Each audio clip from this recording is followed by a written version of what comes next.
जम्मू काश्मीरच्या पहलगाव या ठिकाणी पर्यटकांवरती जो भ्याड हल्ला झाला आणि ज्या हल्ल्यामध्ये 26 पर्यटकांचा मृत्यू झाला, तर याबाबत आता सध्या राजकारण सुरू झालेलं आहे.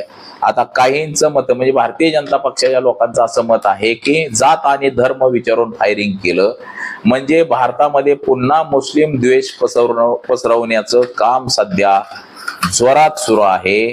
आणि बघा 2019च्या निवडणुकी वेळेस देखील पुलवामा हमला झाला होता, त्यावेळेस देखील मुस्लिम द्वेष पसरवण्याचं काम जोरात सुरू होतं आणि आता देखील मुस्लिम द्वेष पसरवण्याचं काम या पर्यटकांवरती झालेल्या हल्ल्याच्या माध्यमातून देशभर पसरवलं जात आहे. परंतु सर्वसामान्य माणसाने हे लक्षात घेतलं पाहिजे आपल्या की गुन्हेगार हा गुन्हेगारच असतो, तो कुठल्या जातीचा किंवा धर्माचा नसतो, त्याला जात नसते.